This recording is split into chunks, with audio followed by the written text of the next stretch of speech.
接下来为您播出《平安365》。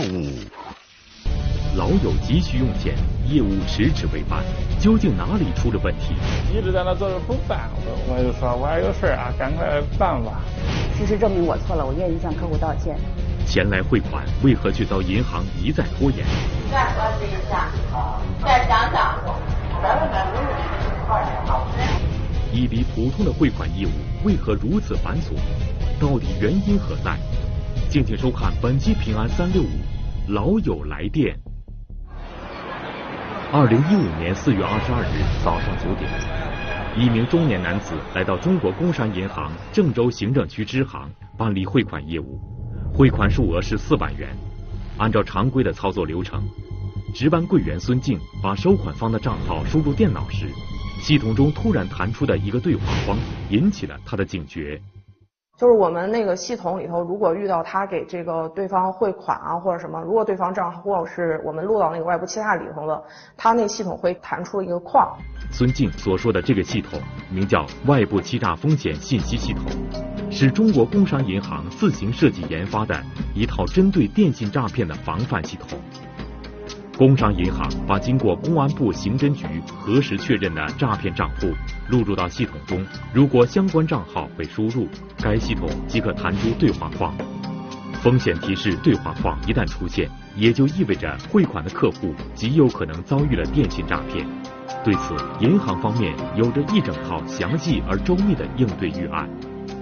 像我们每个柜员那旁边都贴了有一个处理流程的那个东西，每天都在看，所以说遇到这个事儿了以后就自然反应了，所以就按照流程来就行了。老师，这个对方您认识不认识？啊？这个张焕明您认识他吗？认识啊。没啥问题啊，没问题啊。进一步询问收款人的详细情况，是应对电信诈骗的方法之一，目的是通过客户的回答来观察客户与收款人之间是否真的认识。然而，在与这位客户的对话过程中，孙静并没有发现什么异常情况。面对各种提问，对方思路清晰，对答如流，这反而让孙静产生了一丝犹豫。难道外企系统出了问题？然而，为了慎重起见，孙静果断关闭了话筒，请经验更丰富的主管来帮助解决。稍等着，这个业务需要主管授权。市委委，市委委，授权，进来，授权。刚开始我还不知道什么事情，然后我问他授什么权，然后他就给我使了个眼色，我就进去了。主管施伟伟看到电脑上的风险提示时，第一反应和孙静一样，觉得是客户碰到骗局了。但和对方一交流，施伟伟也有些犹豫。出现这个提示之后，问他那个用途呀，还有认不认识收款人呀，然后他就自己说了，就是说这没事啊，我们又不是那种农村的老婆老太太，啥也不知道，我们一个是硕士，一个是博士。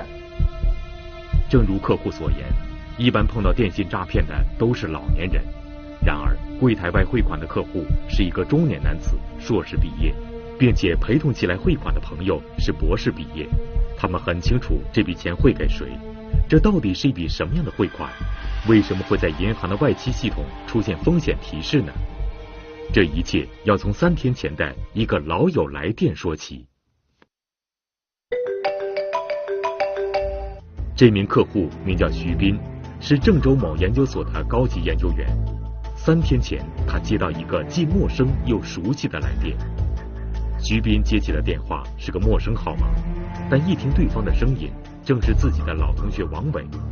徐斌好奇，自己手机里明明存了王伟的号码，可他为什么用这个陌生号码打来呢？呀，前几年来就是说工作比较忙了，这个电话号码丢了啊，我现在手机换号了，换成这个号了，就是说以后常见面了。王伟不仅是徐斌大学时的同班同学，也是非常要好的朋友。大学期间，家境较好的王伟曾多次帮助过生活拮据的徐斌。大学毕业后，两个人虽然不在同一个城市工作，但也经常通过电话保持联系。对王伟的声音，徐斌一点都不陌生。因此，当对方自称是老同学王伟的时候，徐斌没有对对方产生丝毫的怀疑。老同学的这次来电只是告诉徐斌他换了电话号码，另外就是一些简单的寒暄。当挂了电话后，像大多数人一样，徐斌做的第一件事就是把老同学的新号码存上，删除了旧的电话号码。然而，就是这个简单的操作引发了后面的事情。系统提示收款账号存在风险，这笔钱到底会给谁？我再打个电话问一下吧。这个没事，即使有事我也不追究你们的责任。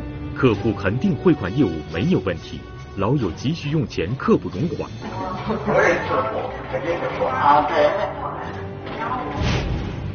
究竟是银行系统出了问题，还是客户遭遇了电信诈骗？紧要关头，柜台内外到底该如何应对？请继续收看本期平安365老友来电。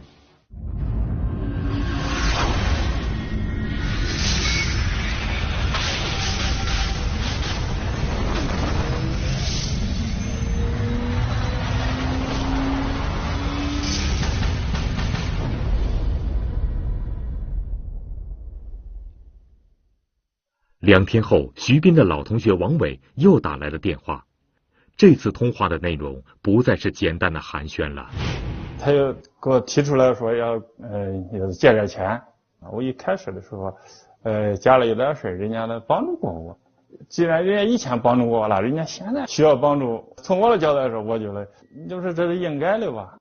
随后，老同学通过手机短信给徐斌发来一个账号，然而收款人的姓名并不是王伟，而是另外一个陌生的名字。为了安全起见，徐斌赶紧打电话核实。我说这是咋回事？我说你咋用别人的来？我还打电话问他了呀，他说这是也是他的一个好朋友嘞，他说这个你放心，不会有事。他说你看这次我给你发的这个号码还会有啥问题吗？经过电话核实，打消了徐斌的疑虑，同时对方特别强调这4万块钱是要给家人看病急用的，所以徐斌急忙赶到最近的工商银行去办理汇款业务。然而，就是这个刚刚核实过的银行账号，却出现在银行的外部欺诈风险信息系统当中。难道是银行的系统本身出了问题？此时，正在和徐斌交流的施伟伟也感觉到事情的确很蹊跷。而这个汇钱是干什么用的呀？啊，你给我说一下，没关系，我们就是给你核实一下，不会。他说账号是吧？啊？他账号有点问题是吧？不是他账号问题，我就给你核实一下，他汇款，他收款人是。银行的工作人员不断的提示徐斌核准账户情况，这让着急汇钱的徐斌有些不耐烦，觉得银行的汇款手续过于繁琐。就是认为这银行还是说汇个钱了，银行还管那么多事儿。我还给银行说呀，我说这个没事，即使有事我也不追究你们的责任，这是我自己造成的。你还是再想想吧。不是问一下别人问题啊，别问啊，肯定不是。为了确认是不是银行的外期系统出了问题，银行的工作人员决定要对这个汇款账户进行深入了解。心里面想的也有一点，就是会不会这个客户确实是汇款的这个老师认识的人，所以呢，我们也很想说是去更多的了解这个收款账户的一个情况。用于电信诈骗的账户，在它的交易明细中一般都会有这样的特征： 1. 异地存，同地取； 2. 当日进，当日出。也就是说，存款的地点出现在全国各地，而取款的地点则往往是在同一个地方。最重要的是，一旦有钱汇入账户，对方会在瞬间就把账户里的款项全部提取出去。那么徐斌要汇款的账户会有这样的特征吗？于是银行人员很想了解一下这个收款账户的交易情况。但是按照我们银行内部的一个规定，在客户不在场的情况下，我们是没有权利查看客户信息的。这笔汇款业务迟迟未办，并且银行人员又在不断的询问，这让徐斌很不高兴。徐斌最终有了放弃汇款的念头。干啥嘞？我会了。不会，我给我把钱给他了。客户说你把钱给我，把东西给我，我不会了，我很担心他拿到别的网点去汇。行政区支行所在的位置正好是郑州市的一块金融区，周围有很多家银行，而且距离都很近。如果此时让徐斌离开，他很有可能会重新选择一家银行继续汇款。在没有弄清楚账户是否安全的情况下，必须拖住客户，不能让他继续汇款。经过紧急商讨，银行最终决定，不能让客户的资金遭遇任何风险，要立即求助110。然后因为我们报警没有给他说嘛，在等110的时候，他非得要把钱要回去，要走。我可以说了，跟你办其他的事儿。那个，行，您稍等一下，我们主管出去了。我坐到那儿太装了，两个人面面相觑的，有点尴尬，反正。从报警开始，等到警察同志过来的是这段时间非常难熬。我跟保业专干，我们两个人在这个陷进去里面，不停的在想对策。警察未到，客户要走，银行人员能否拖住客户？其实没有几分钟，警察出警也很快，但是我这个心里边煎熬。老友来电，竟遭遇电信诈骗，层层阴谋如何揭晓？既然我有提醒他，我这种情况首先你要警惕。他一说这话，我都立即醒悟了。请继续收看本期平安365老友来电。等待110到来的这段时间非常难熬，徐斌对银行的工作非常不满意。银行职员随时面临着被徐斌投诉的危险，而如果被投诉，银行职员首先面对的是服务考核受影响，会被通报批评并处以罚款，同时自己的上级领导也会受牵连。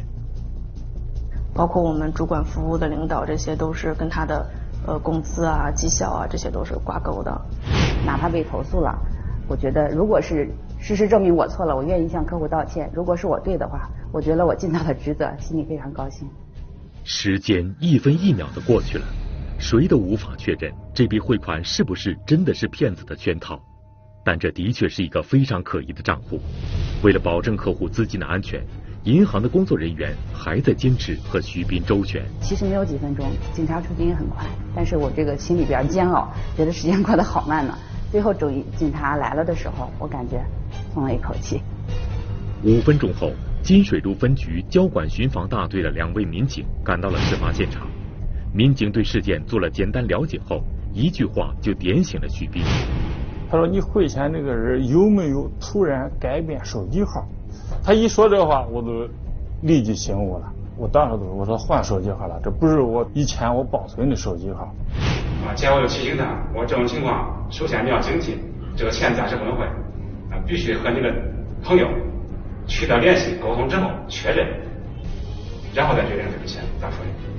在警察的提醒下，徐斌立即和其他的同学联系。让他吃惊的是，原来老同学王伟根本就没有换过电话号码，已经被自己删除的旧号码一直都在使用中。而再次打通老同学的电话时，王伟的话更是让徐斌感到后怕。他的老同学对此一无所知，根本就没和他借过钱。以前受骗的那人来说的话，经常说你猜是谁，这个东西一猜的话，对这一类的事有戒心了。这个电话他是直呼我的名字，他叫了我的名字以后，然后他又自报了他自己的名字。这个名字和声音，这两个声音能够对上号，我一听，确实就是我熟悉的那个人。骗子的声音与老同学的声音高度相似，而且对徐斌的情况也是了解的，这是让徐斌一步步走进骗局的重要原因。自己的个人信息是如何泄露出去的，徐斌已经回想不起来了。这个精心设计的老友打来的电话，让一向认为骗局会远离自己的徐斌心有余悸，也让他对工商银行的外部欺诈风险信息系统以及工作人员的高度责任心刮目相看。近几年，电信诈骗层出不穷，防不胜防，更多的被骗对象都是老年人。2014年3月1日，河南省郑州市80岁杜大妈接到谎称自己涉嫌贩毒的电话，老人为了证明自己清白，前往银行把13万元存款转入所谓的安全账户。你给我说说没事，你给我说说是咋回事啊？我告诉你，我没法跟你说，你就给我打这个账户。我没法跟你说。2015年1月20日，河北省石家庄市张大爷接到电话称自己涉嫌诈骗案件，老人想用全部存款15000元洗清罪名。2014年5月13日，郑州市71岁陈大妈接到骗子冒充公安机关的电话，对方引导其将存款转入所谓安全账户，老人5万元保命钱险些被骗。要不是银行的那个柜台收银员也救了，真是挽救了反正。要不是我的一辈子的心血，就这一点，就叫人家给我骗走了。我要真谢谢他们。电信诈骗随时有可能发生，不仅是老年人，即使是中青年也应时刻提高警惕，对银行方面的各种提示不能视而不见。一个是我们这个来办业务的，我们做好风险提示和防假堵假。第二个涉及到客户呢，我们就普发短信，把一些案例也通过短信的形式告示这些客户和广大民众。第三个，我们通过这个门楣 LED 滚动字幕去不停地去播放。近几年来，电信诈骗案的数量居高不下。来自公安部的数据显示，2014年全国电信诈骗发案达40余万起。在此，平安365提醒您，保护好个人信息，如需向陌生账户汇款，千万不要疏忽大意，一定要仔细核对清楚。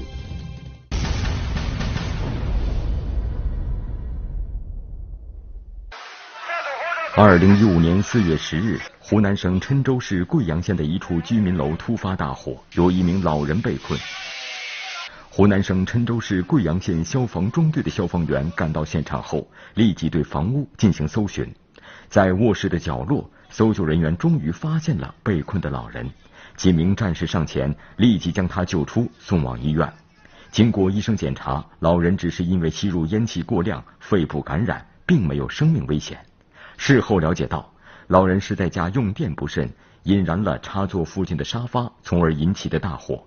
平安365提醒各位观众，不要让行动不便的老人独自在家，电器插座要远离可燃物，以防止类似事故的再次发生。